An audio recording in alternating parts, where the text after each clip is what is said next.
Hey, welcome to Mad Dog's After Show with the Mad Dog and Cole, Mini Mad Dog, Farrell. Welcome to episode 26, brother. Thank you. Anyone can get tattoos, but you have to earn scars. Preach. I decided to fly through the air and live in the sunlight and enjoy life as much as I could, and that's just what I'm doing.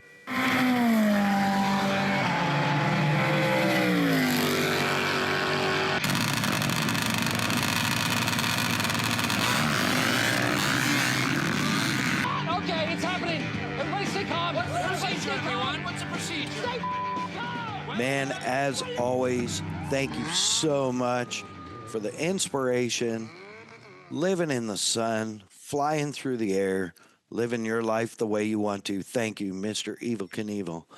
Funny thing, I had a gentleman I was talking to last weekend in Reno, and we'll get to the Reno races. It was telling me all about, I'm sure, what he read on Google about Evil Knievel. And he was chatting me up about how he was a mathematics wizard, really. For figuring all these jumps and everything out. And I said, did you ever read any of his quotes, like the ones that said, I did everything by the seat of my pants? That's why I got hurt so much. I said, yeah, he had a natural gift. I said, he wasn't sitting down with a protractor and writing, geothermal equations for multi-molecular expansion to get taking derivatives of logarithms to figure out how to jump Caesar's palace. No, sir. No. He looked at it and went, I think that'll work if I hit it this fast. And technically it did. A lot of times it worked. Yeah. And sometimes it didn't. And usually it was quite spectacular if it didn't, and quite spectacular if it did. So thank you, Evil. I just want to throw that out there. And speaking of thank yous, we can't go any farther without thanking our first responders, thanking our troops, everyone who keeps us safe in this great country and allows us to do this podcast. Amen. Couldn't agree more. Thank you all. We respect and appreciate you greatly. On top of that, we want to be sure and thank our partners, Kicker Performance Audio at kicker.com, for all your car, truck, boat, motorcycle, off-road, personal audio, and of course your boat needs. Hit them up, kicker.com. They have you covered. Bomber Floating Eyewear, bombereyewear.com. Man, Tommy and the gang have got these things figured out. I love these things. I wear the Boogie Bombs in a limited edition mono series, dark smoke polarized lens, and their ANSI 87 and OSHA approved safety lenses. On top of that, hey, they float. So you don't even got to take them off if you jump off the boat. If you wear white wraps like I do, you just pick them out in the water. There they are. Swim to them, grab them, put them back on, carry on. Bomber Floating Eyewear, bombereyewear.com. The Premix Podcast, our man Cole. Dude, hunting down all the desert stuff. Man, if you're out in the desert and you need some photos, get a hold of our man, send him a message on Instagram at the Premix Podcast. All one word. He'll get you hooked up. Thank you, Kelsey Morel Film, for handling our YouTube videos. That's right. You can now find us on YouTube at MADDOG Media, MADDOG MEDIA. Look for our helmet logo. And dude, with that, there's a whole bunch of excitement I want to go into about Reno, but I'm like bursting to tell you the coolest thing ever. So short story long, I went and did Reno arenacross, as you know, the AMA arenacross championship series presented by Kicker Performance Audio. Successful show. We'll go into Reno in a minute. And anyways, I wrapped up Friday night. was on an airplane at dark 30 Saturday morning. I actually got to the hotel early Saturday morning. Let's put it that way, and was still on an airplane Saturday morning. Flew back to Vegas and joined the crew just in time for the Florida Open for the 2023 Mobile Electronics Association Knowledge Fest, presented by Kicker, and well, Kicker's a partner of them also, in Las Vegas at the Paris. So I got to work with the team. It's always great to work, but I'll get to all that. The highlight is they had their 2023 awards banquet, which reflects 2022, but 2023 because you're in 2023. Kicker Performance Audio won the top manufacturer award in power sports and motorcycles in 2023 for the entire Mobile Electronics Association. And I was fortunate enough to be there at the banquet, and they were kind enough to let me get up on stage with them when they accepted the award. And that was super rad. Congratulations, Kicker, on receiving such a prestigious award. On top of that, unlike many other manufacturers, they were actually runner-up in the marine category. So, you know, a lot of manufacturers kind of a one-trick pony, and even to be runner-up in marine was pretty solid. Man, Kicker.com, Kicker Performance Audio, now celebrating their 50th year in business. Check them out. Thanks for the opportunity. So let's get to Reno, dude. Let's get to Reno. So obviously you were able to get a little bit of sleep without planes flying into your room. I know that was kind of distracting when you're looking out the window. It was. Yeah, man. We got half decent sleep there. I mean, you're in a casino bed, so what do you expect? And it's not, you know, like Bellagio. So, you know, it was the Nugget, but the people were super nice, and they kept me stocked up with multiple coffee pods, which, as you know, is quite critical. So, yeah, no hate there. And we got on to the race day, man. Holy cow, what a day. It was awesome. One of the highlights of race day for me was my daughter was road tripping down to visit us in Lake Havasu from Eastern Oregon, and came through about 10 o'clock in the morning and spent about an hour hanging out with me at the arena, which was... Oh, how cool. Yeah, dude, that was super rad, and it was nice to be able to go introduce her to, you know, a bunch of the teams and you know, a bunch of people to do with the AMA Arenacross Championship presented by Kicker. So that was pretty cool, and for her to kind of see what I do in that venue.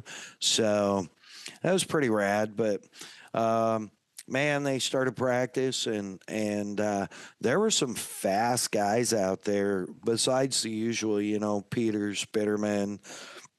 I think in the first practice session, actually, I think Peters ended up like fourth or something like that, and Bitterman was fifth.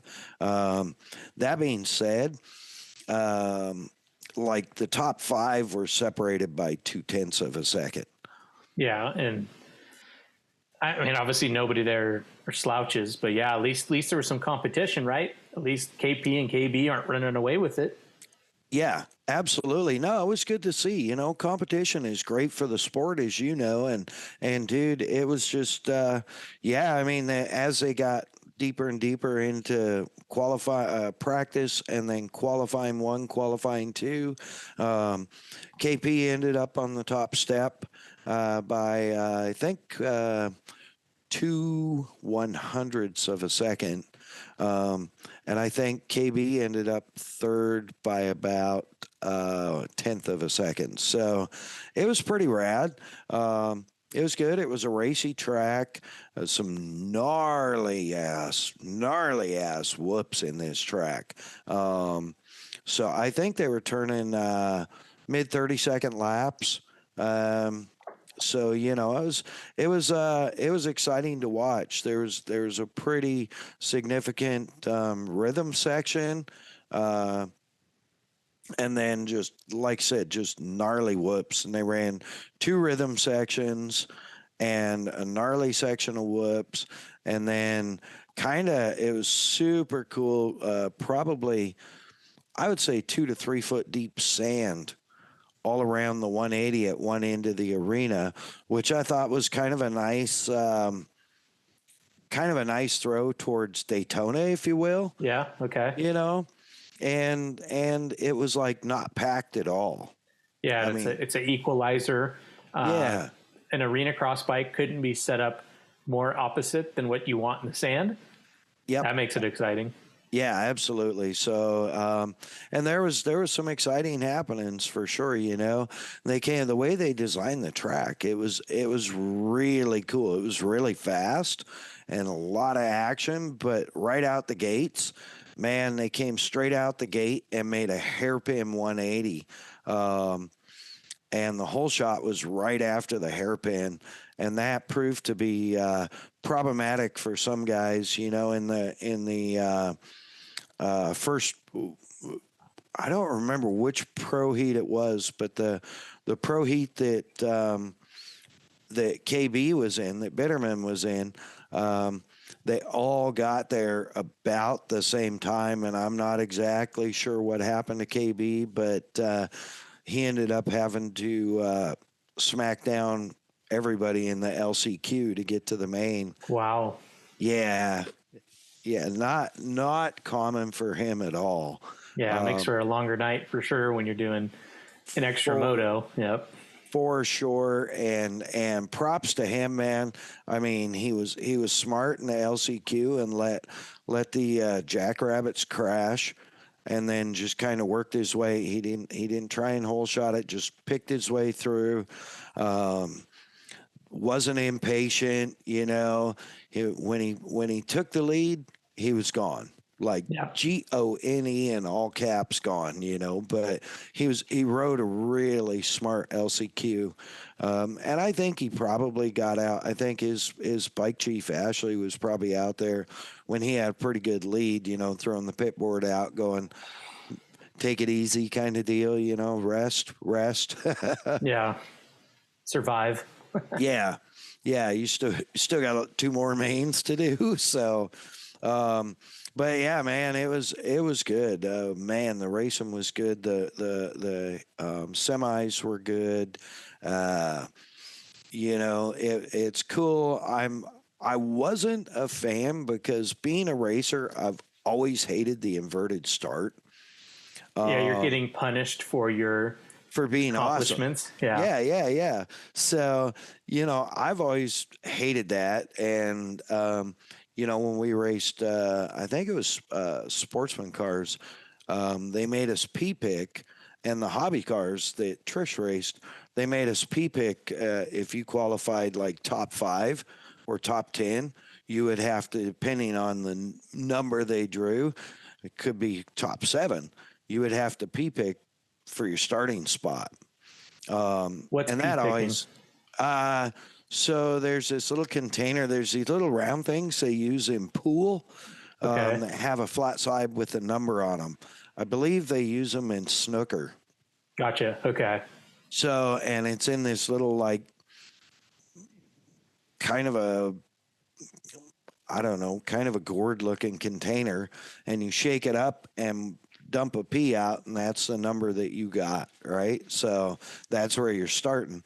At least with the AMA Arena Cross Championship presented by Kicker Series, where you're starting based on where you finish in the first main. So, and that was, like I said, there were some racy guys. There were some riders, I think maybe that do some of the independent supercross runs out of Sacramento that were there. There weren't any names that I recognized, which is probably bad on me, but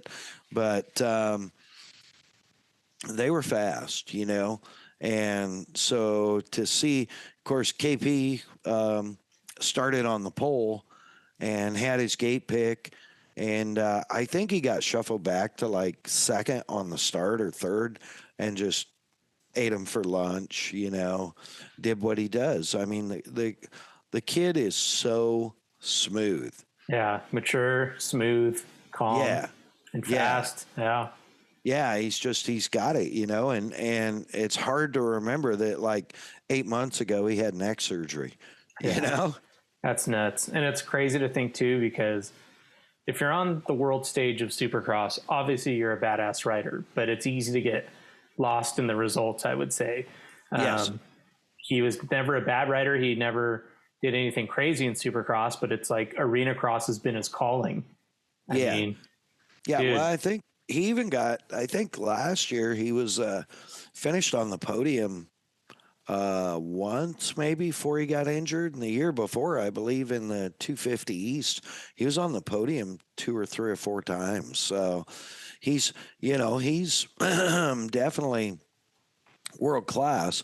But when it comes to arena cross, man, he's He's like the new Buddy Antonez. He's like the guy.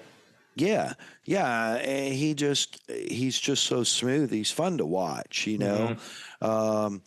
Bitterman's fun to watch too, because like Peters is like no offense, KP, he's kind of like a jockey. Okay. He's like what you expect from basically a supercross racer. They're not usually really big people, No. And KB, on the other hand, is more like like a Tomac, kind of tall, and so it's fun to watch him because their styles are completely different. Yeah, they have to hit every obstacle completely different. Yeah. And that's so funny because short guys like me and tall guys like you will always argue about what's better, and it'll never be agreed upon. Right.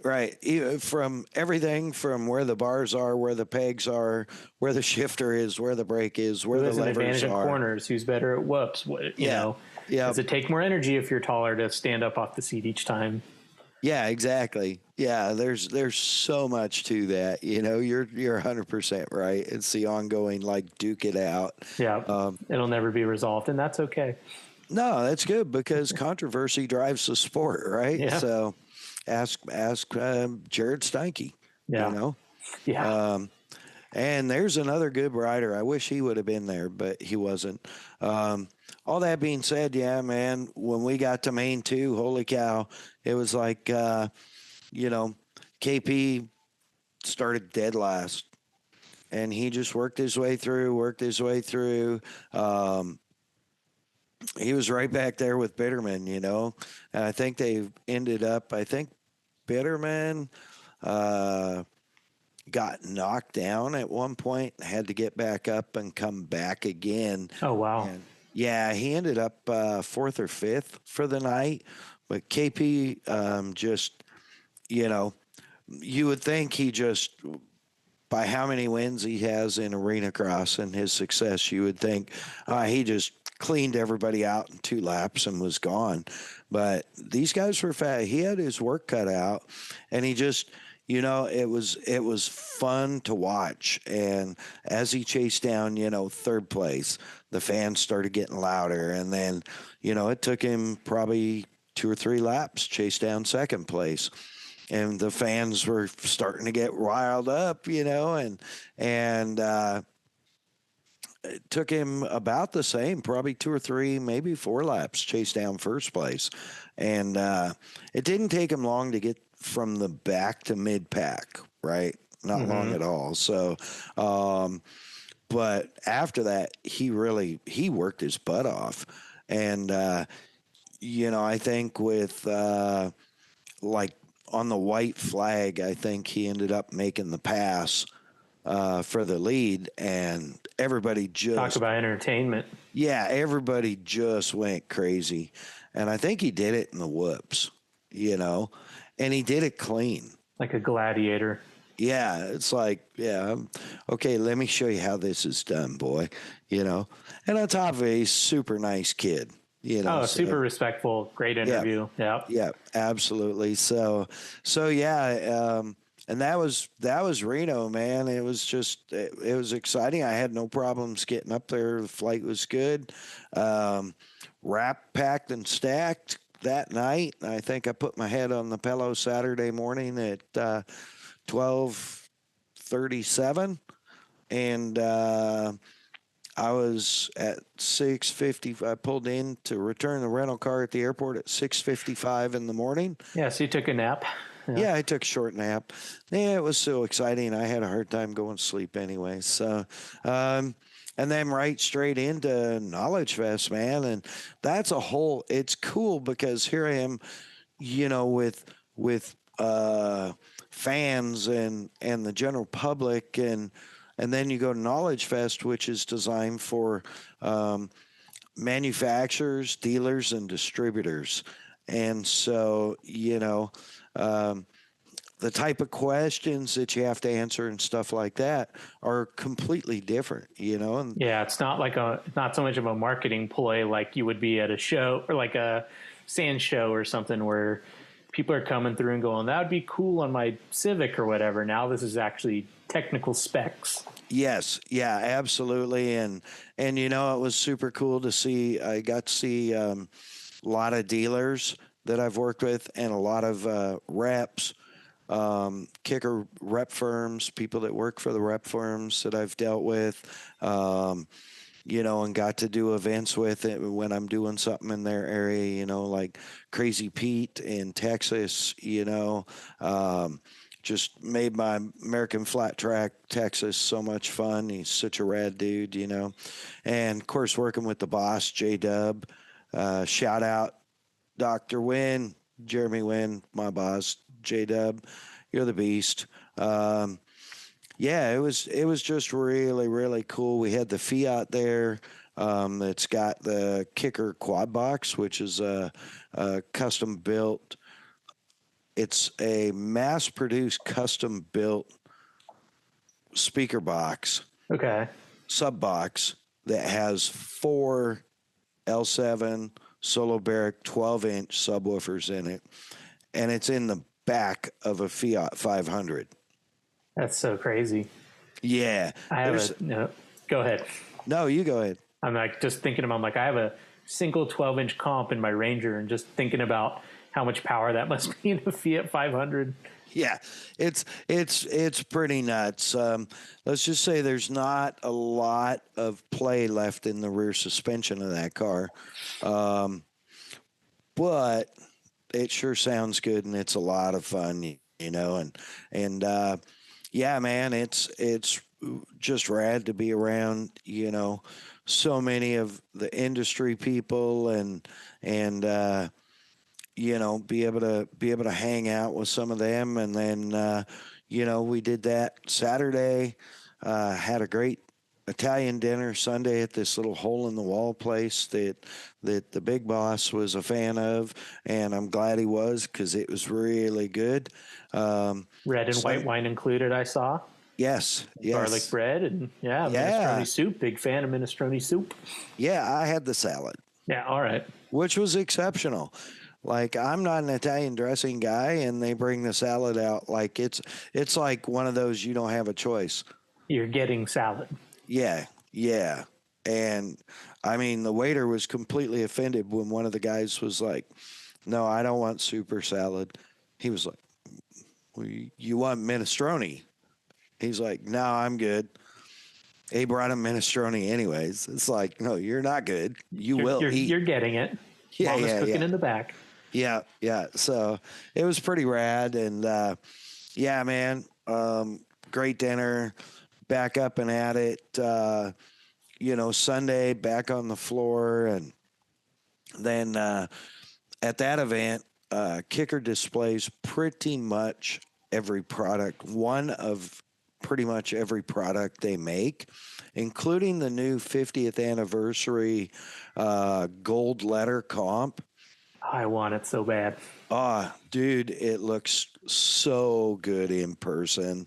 Yeah, it's just, amazing. You know, you can almost feel the history. Like, it's pretty obvious Mr. Irby, um, like, blessed those and spent some time on them, you know. Um, yeah, so it's like they're rad. Yeah. Uh, and then the new Solo X, which is coming out. It's been a couple years in getting released due to issues, but the new Solo X is a throwback to the old Solo X, but it's even beefier, even bigger, even more refined, and good lord, dude, the weight of these things is unbelievable. Like the 15 is like seriously two hands to lift. Really? Massive. Yeah, yeah. And so, that being said, they had some the new powersports amps out and stuff. It was really cool. See some of the new powersports products, some new marine products. It was great to, see all the 12-volt media people that we deal with. That was super rad. And so yeah, it was a good time. And then when everything was up, we just, have to pack everything up back in its boxes, in its appropriate boxes. And so, it, it takes a while to get everything packed away and all the display stands packed away and all that. We got all that done and called it night. And I got up early to beat the Vegas traffic and rolled out probably about 6 and rolled home for the day. And so, I had a bunch of course, admin stuff to do after you get home from being gone 6 days or whatever. So, a bunch of emails to catch up on, all that stuff. So, good to be home. Man, today I went over to the motorcycle launch, had lunch with Matt, the bike chief from Fast Track Racing, a couple other guys, the founder of Kirker Exhaust and a couple other guys. And so, yeah, that was really a good time. It's cool to hear some of their stories and share some stories back and forth. Tomorrow morning, bright and early, back on the road. We're off to Denver for more AMA Arenacross Championship presented by Kicker, man. Back to your favorite arena, Denver. Yeah. Well, I was in Loveland. I actually like that arena in Loveland. The arena in Denver is old. And, the people are super nice. Yeah, I remember you saying that the people are good to you.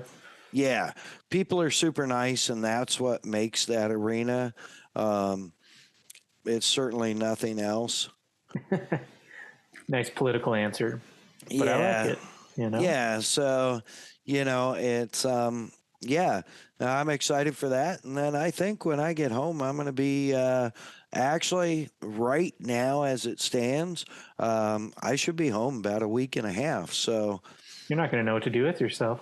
No, so that's a mid-season break, and then we're off to Hobbs, Amarillo, I think Salem, Virginia, and I can't remember the last two. I think the last one is I think the season wraps in Lexington, Kentucky. But I won't be at that one. I will be at the American Flat Track Super TT at Firebird Raceway during Arizona Bike Week. That race is so bonkers. If you're listening and don't know what it is, they race on the short course truck track, and they fly motorcycles through the air and go through berms that they're never designed to go through, and it's a lot of entertainment. Yeah, it should be really good, man. You should try and come out for that. That is enticing. That does sound like a lot of fun. And Phoenix is fun, so. Yeah, just saying. And you got peeps there. I don't hate a good time. I got peeps in Arizona. Make it work. Yeah, so So yeah, I think that's that's about a wrap on what I got. Other than I do want to give a special shout out to the AMA Arena Cross Championships presented by Kicker Crew and Wes Kane, because at Reno they started a tribute to our people, service people worldwide, first responders, and all that. And, we've always been a fan of that and respectful of that. And during the national anthem, they ask everybody to turn their phone light on. And, to look out across the arena. I mean, it was sold out. So 3,600 people, all like probably 80% of them standing there with their phone light on, their hand on their heart, as it was a pretty touching moment for sure. Yeah, that's nice. I mean, it's patriotism is always a good thing, and especially when it's around motorsports, there's a added bit of magic to it. Yeah, absolutely. I mean, that's what it's about. We wouldn't be able to do what we do today and be able to make the choices, no matter what choice it is you make in your life, without our service people, and thank God for first responders. Ours at Arena Cross had some work to do last weekend and did it effectively and efficiently and took good care of people. So, big shout out to the Arena Cross crew for doing that and recognizing, and huge shout out to the Patriots in Reno for jumping right in there. So, man. Other than that, all right, Cole, what you got? Is it time to talk about King of the Hammers? Yes. Oh, dude, our boy Seth, episode 18. If you haven't caught it, flip back and catch it because it's right before Dakar and it's really entertaining. He's a great guy. I am like not sure I should call him, a great kid, but he's still a kid to me. He always will be. Him, and he brought his co-dog from Rally Raid and Dakar, Dennis Zenz, and they raced hammers in their new, I guess, I don't know. It's a Can-Am Maverick X3 RS Maverick something. Yeah, but I don't know if it was specially prepared just for hammers or if it's his desert car.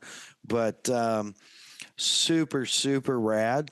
I know they qualified well, and I think they finished in the top 5. So shout out to those guys. I mean, first time ever.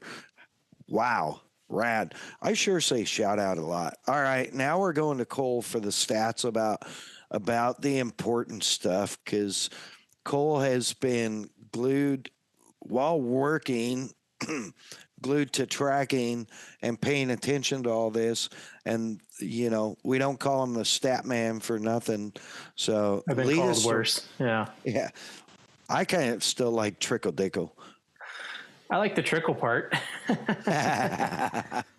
right. Lead us through hammers. Man, King of the Hammers, at the time of this recording, it's still going. We're in the smack middle of it. That's how big this event's gotten.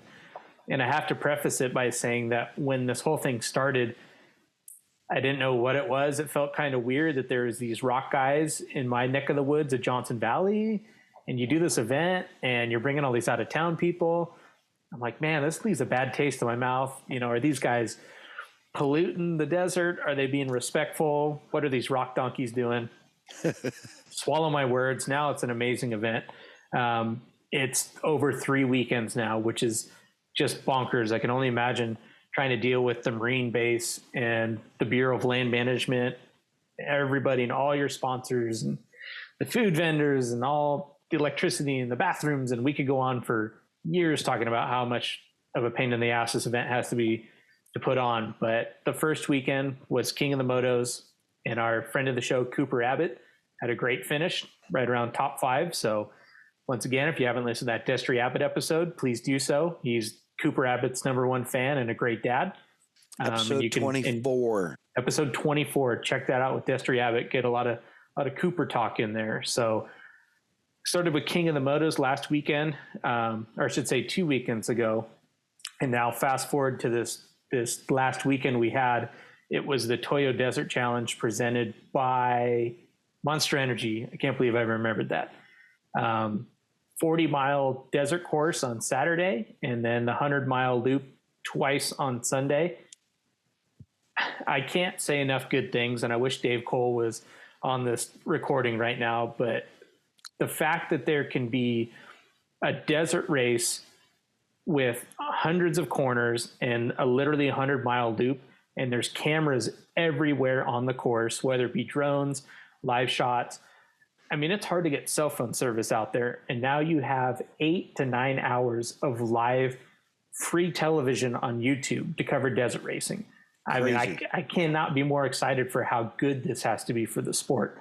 Obviously, you're going to get some ding-dongs coming out there to see what it's all about who don't know how to drive in the sand and the rocks. But, you know, hopefully they learn and come back and appreciate the desert and spend money at their local powersports dealer, buying kicker audio and whatnot. So, I mean, just crazy. Yeah. So they had the prologue on Saturday. Saturday evening, they had 1450 trucks, which are linked desert trucks like Rangers and steel cab working doors, racing against the Class 11 cars, which had a 3-mile head start. The trucks had a head start. So if a Class 11 stock Volkswagen Beetle caught you, you were out of the race. And man, Race Desert and Facebook was just absolutely blowing up with how entertaining this race was, because everybody knew somebody in this race. And so it'd be like, go, go. You see Herbie coming up the hill and you're like, stand on the gas, man. There's a 65 Volkswagen coming for you. So about half of the field got taken out just by the Volkswagens themselves. And they think that in present time, this is the most Class 11 cars they've ever had in one race. There was 37 lined up on the lake bed to go head to head. Dude, I saw the video of the start on that. And Can you believe that? It was a still start. It wasn't, I don't think it was a dead engine start, but it was a like no rolling start. Full on land rush start across the dry lake bed. Damn. Heading on what they call Baldwin's Jump, which is just a massive sand hill. It's hard to get up in 2-wheel drive, let alone if you have 40 horsepower and, you know, single barrel carbs. But yeah, Sunday's coverage was great. I was able to watch the entire race. I'm a huge nerd for the Herbst family, and so they were leading the entire race only to be beaten by my personal friends, the Householders. So nice. I mean, just what an emotional day, man. It was just glued to my freaking, and I can't express this enough, free TV, and it was on YouTube, and you can subscribe for $25 for 3 weeks, and you don't have to watch the 30 seconds of commercials they do every hour. But I mean, just to have this international scale coverage was just incredible. So shout out to Dave Cole and the whole King of the Hammers media team. We have nothing personally invested in it this year, but I just wanted to say thank you for doing it. Thank you for bringing people to desert. All the local dealers and hotels and gas stations very much appreciate you. Stimulate our economy here. But also need to do a very real, very special shout out to our man in the Bomber Pro Buggy car who won the Great American Short Course Pro Buggy class, Lorenzo Bonacci in the Pro Buggy. He had a pretty good qualifying, and in the 12-lap main event, brought it home for the first round of Great American Short Course. So I don't know. That is one good-looking Bomber eyewear car too. And it looks cooler all the time. I mean, it used to be white and red. Now it's all black and gray and red. And it's pretty sick. I saw Tommy had posted a picture somewhere, and I was like, rad. It's his nephew. So, super rad. And on what you were saying, not to interrupt you, but I'm interrupting you. Dave Cole has really done a hell of a job building this whole King of the Hammers.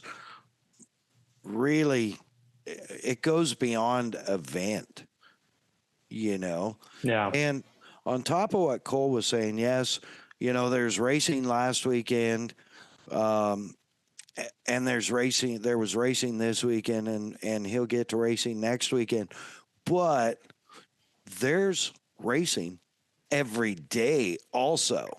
Every single day, whether it's qualifying or a Holly EFI shootout, kids racing, dude, it's nonstop. I mean, I have a real job, and it's hard to pay attention because it's live stream on YouTube every freaking day. Yeah, and they just added a short course this year. Yep, first year having Great American Short Course. Yeah, I think, did they run that today? They ran that. Today is Tuesday. Or yesterday. And so they ran it, yesterday and Monday. Yep. Yeah, cool. Okay, carry on. Sorry, yeah. No, I didn't have much more. Just I would agree with you that Dave Cole, nice job, Dave. Yeah. For sure. Keep it going. I can only imagine. I just hope you're well compensated for the amount of sleepless nights that this event must be. But yeah, I hope that this race is here for generations and generations to come. For sure, man. I've had the good fortune to be able to work a couple of King of the Hammers back in, I believe it was 17 and 18. I had the time and was allowed to work it for my good buddy Russell over at Buggy Whips. And, I have some amazingly good memories. The first one, I think I was there 6 days or 7 days, maybe. The second one was when I think that was A-Team when they first expanded it. And so I was there out at KOH Johnson Valley for like 14 days or something like that. And that was a cold year. I think I went through 2 bottles of propane in the toy hauler. Wow. Running the furnace at night. Yeah. And hot water. So, but I've been blessed with some really good personal experiences at King of the Hammers. And, one of the most memorable was the day I spent just hanging out. Well, 2/3 of a day anyways, I spent just hanging out with the late Jesse Combs. And, unfortunately that was the last time we got to hang out together. But I have the pictures, and I thought it was pretty rad. She was freezing. I gave her my coat, and she was just so grateful, and I'm like, hey, what do friends do? I mean, that's what we do. And so we're yeah. What a beautiful memory to have. Yeah, it's a good one. And, it wouldn't happen without Dave Cole and King of the Hammers. So, I'll be forever grateful for that, so, yeah. So, and I know you've got some other stuff, so sorry, I kind of sidetracked there. And no, you're good. I mean, it's all important and all relevant. I just have to say that, it's not easy to get out to the desert necessarily, whether it be cost wise or just getting everything together. So the fact that someone can sit on their couch and or even in their bed and stream it on their computer. I mean, I don't know, it sounds so silly, but there's something like emotional to where it's like, dude, not everyone, especially right now, can afford to go do the things they love. And so if you can spread this for free and like people don't feel like they're missing out on anything, maybe just coughing down dust for 14 days. But I mean, I don't know. Like I said, it just brings something emotional where it's like, I just want to say thank you again for bringing this to the masses, because not everyone can get out there. Yeah, for sure. And I think, it's brilliant. It's really cool. And it's awesome that they do that, but it's also a brilliant marketing step for them, because if you watch it live or stream it this year, what's the chance you're going to try and figure out a way to go to at least part of it to see live and in person? 100%. Yep. I mean, I'm I would love to do another hammers, and don't get me wrong, it's brutal when you're working a booth. It's brutal. Yeah, Um, not an easy place to be no, outside for that long. yeah, and you're working days. We're working days where like sometimes 8 a.m. till 9 p.m. or 10 p.m. Or even earlier. Certain days, the show car had to be in the booth before 5:30 in the morning. Um, so it's like somebody's got to get up and move it. So yeah, no, a lot of good memories, a lot of cool stuff. uh, Great event, and if you get a chance, check it out anywhere you can find it. Obviously, if you go to what is it, King of the Hammers, no, ultra4.com, Got it right here. kingofthehammers.com. Let's do some producer work here. Yep, it's literally kingofthehammers.com. Yeah, and that will direct you to wherever you can live stream stuff, I believe. So Absolutely. Yep, it's yeah. on YouTube, and they have the recap videos and everything. So if you can't make it out there, great streaming, but definitely try to plan to go out there if you can. It's just like anything in the motorsports world. You can't fully experience it until you're there, but trust me, it is worth to go at least once to get everything you've ever owned covered in dust and have teeth, covered in dust for days. But it's a Inside of your magical experience lungs, inside your lungs, in come your home with the ears, hammers hack. Yep. break your vacuum. Yep. Yep. Pretty But yeah, rad. so it rolls on this week. They have the UTV rock racing as opposed to the actual desert racing coming up, and then the Everyman Challenge, which is really exciting because it once again puts the viewers at home in the right seat where they feel like, okay, maybe I can do this, and maybe I can build my jalopy outside and get out there and wrestle with some of the big boys. And then of course they have the Race of Hammers on Sunday, which is the big deal. The full built, damn near trophy truck rock crawlers. Yeah. Not to be missed. No, amazing vehicles. I know a couple of guys that have those, and yeah, they're budget wise, they're way far and away out of my budget, and realistically, power wise and stuff, very much trophy truckish. So yeah, totally insane stuff. Insane. So yeah, what else you got? What you got coming up? Nothing right now. Nothing. All right. Nothing fully in the calendar. Jake, my District 38 good friend, will have a race here in about 2 weeks. So I wish I could say that I'm fully committed, but have a couple logistical problems I got to figure out. And if I can get that done, I'll be more than happy to get my crew chief redemption and get a damn checkered flag this time. Yeah, I know that. I know how that feels, and I know how bad you want to get back out there and like stomp the yard, so to speak. So I get that. I hope it all works out as far as that goes. I think I already told everybody where I'm going to be, and that's Denver this weekend. If you get out, come out to the Western Sports Complex in Denver. Yeah, I think that's what it's called. Well, Western Complex in Denver, and check out the history of the ancient building and come out. I'm going to be working with my buddy Mike Brown from MB303 Customs, who's a super rad kicker dealer there in Denver. Builds some gnarly custom stuff. I love working with him. Look forward to that. Man, yeah, it's should be a goodie. For as much as I, am not a fan of Denver. Weather forecast looks okay to fly in and out. So let's hope for the best, Hope for the best. We're working on some guests for some upcoming shows that are going to be pretty exciting, and I want to thank everybody for listening. We're just continuing to grow, and we're going to continue to make content just because we don't care if you like it or not. still going to get done no matter what. Yeah. Yeah. We're still going to do it because we like it. It's good. Yeah. Keeps us out of jail. Yes, exactly.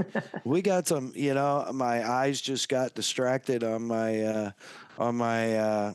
BITD support sticker there and race sticker, and we got to tell that story at some point. I don't think we have. I don't think so. No, I absolutely know we have not on the show. So that will be something for the show at some point. We'll plan that for your week and a half lull when you're not on the ride. Yeah, I won and lost. And within a matter of minutes.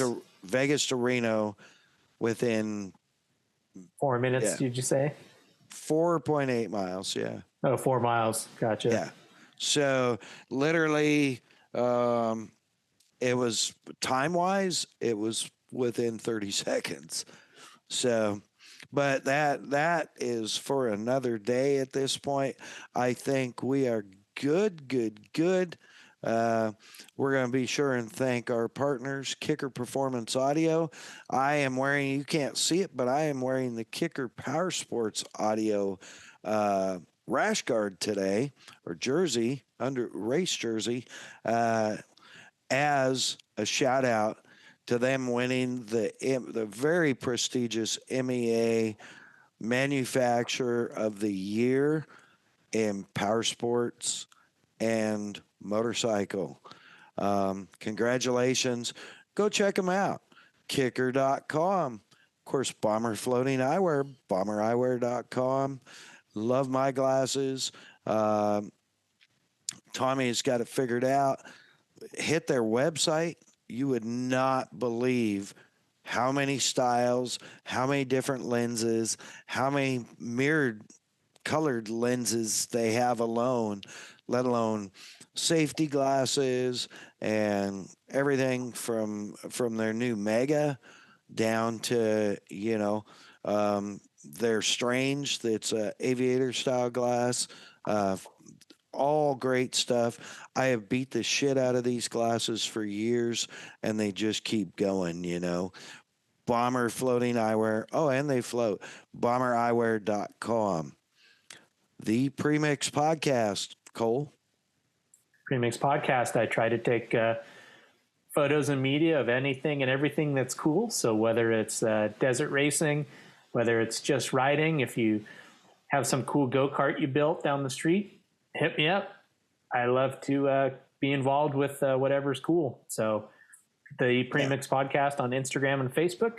I fully admit I'm not the best with messages, but I promise if you send one, I'll see it eventually. Yeah, there you go. And of course, Kelsey Morrell Film, who's doing all of our YouTube stuff. And we're getting that around. We had quite a backlog for her to deal with, and she has a real job producing commercials, and also is going to school. So we're a little bit behind, but she's been on it like crazy, and I'm grateful that Cole and her work together. They include me in the messages, I think, just to be nice, but I don't know squat about squat. So Kelsey Morrell Film on Instagram, at Kelsey Morrell Film. The Premix Podcast on Instagram, at The Premix Podcast. And, of course, be sure and give us a follow on Instagram at MADDOG, MADDOG _media, or follow us on YouTube, MADDOG space media. Look for the logo. With that, I feel like Cole should have some awkward parting comment right now. What do you got? Just throw something at me. If it's been on the floor too long, probably don't eat it. I concur. Mad Dog out.